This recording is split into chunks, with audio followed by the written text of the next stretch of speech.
Good morning friends, आप मेरे screen के ऊपर आज की तारीख और समय देख सकते हैं। आज की तारीख है 15 मई 2025 और सुबह लगभग 10:23 हो रहे हैं। आज हमने नेस्ले इंडिया को चुना है एक लॉन्ग इंट्राडे ट्रेड करने के लिए। नेस्ले में एक अच्छी स्ट्रॉन्ग ओपनिंग हुई थी और ओपनिंग होने के बाद प्राइस जो नीचे ड्रॉप हुई है। मैंने जो एक यहाँ पे एक ब्लू लाइन ड्रॉ की है 2344.90 पे, एक इम्पोर्टेंट सपोर्ट लेवल है नेस्ले के लिए। प्राइस ने वहीं पे आके वैल्यूम्स बढ़ाना स्टार्ट कर दिया है और यहाँ से प्राइस जो है रिवर्सल्स दे रही है।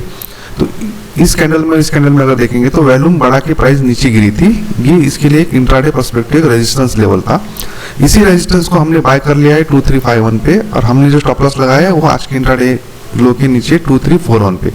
और हमें आज इंट्राडे में जो टारगेट चाहिए वो है 2389 तक, क्योंकि जहां से एक हाई बनाया था इसी हाई से प्राइस जो है साइडवेज हो गई थी, नीचे गिर नहीं पा रही है और अपने सपोर्ट लेवल पे आ गई थी फिर से। तो बस फ्रेंड्स, अभी हमें सिर्फ इंतजार करना है 3 बजे तक, एक तो हमारा स्टॉप लॉस हिट हो या हमें हमारा मनपसंद टारगेट मिल जाए। तो वेट एंड वॉच।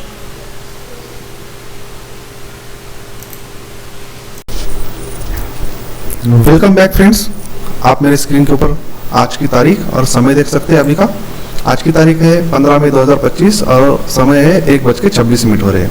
आज हमने नेस्ले इंडिया को एक लॉन्ग ट्रेड किया था मॉर्निंग में और हमने जो टारगेट लगाया था 2389 का वो हमें यहाँ पे अचीव हो चुका है और हमने एक अच्छा खासा प्रॉफिट लेके यहाँ से एग्जिट कर चुके हैं।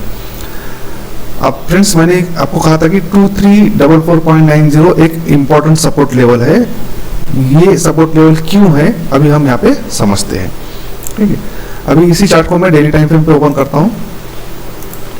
आपको कभी भी इंट्राडे ट्रेड करना है या स्विंग ट्रेड करना है तो आपको एक इंपॉर्टेंट लेवल्स पता होने चाहिए कि प्राइस ने कहाँ पे सपोर्ट लिया है, प्राइस कहाँ आके रेजिस्टेंस और सपोर्ट ले सकती है उस इंपॉर्टेंट जोन में। अगर हम यहाँ पे मैं आपको दिखाऊं तो ये कैंडल था 9 अप्रैल का। 9 अप्रैल की क्लोज प्राइस अगर आप यहाँ पे देखेंगे 9 अप्रैल की क्लोज प्राइस थी 2344.85 और हमने लाइन ड्रॉ की थी 90 पे, 5 पैसे ऊपर। तो लगभग वही लेवल है 2344.90।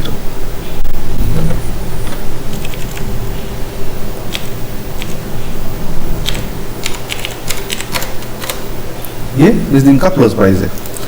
अब इस दिन क्या हुआ था, इस दिन मंथली का डिलीवरी ब्रेकआउट हुआ था और प्राइस ने यहां से एक अप डायरेक्शन में मूव किया था और फिर से प्राइस जब इसी लेवल पे आई तो यहां से गिरने की प्राइस ने बहुत कोशिश की लेकिन गिर नहीं पाई। यहां से प्राइस ऊपर नीचे नहीं गिर पाई और यहां से बहुत बार रिजेक्शन आया। फाइनली प्राइस इस दिन ऊपर जाके क्लोज हो गई, ऊपर ही ओपन हुई और ऊपर ही क्लोज हुई। उसके बाद प्राइस ने इस दिन फिर से एक ब्रेकआउट दिया और प्राइस ने इसी लेवल को सपोर्ट बनाया। तो इसका मतलब कि ये सपोर्ट कंफर्म हो गया है। अब प्राइस जब भी इस लेवल पे आएगी तो यहाँ से रिटेस्ट होके अप डायरेक्शन में मूव कर सकती है। अब इसमें एक एडिशनल ये बात थी कि ये दिन मतलब 8 तारीख का जो क्लोज प्राइस है वो है 2340.70।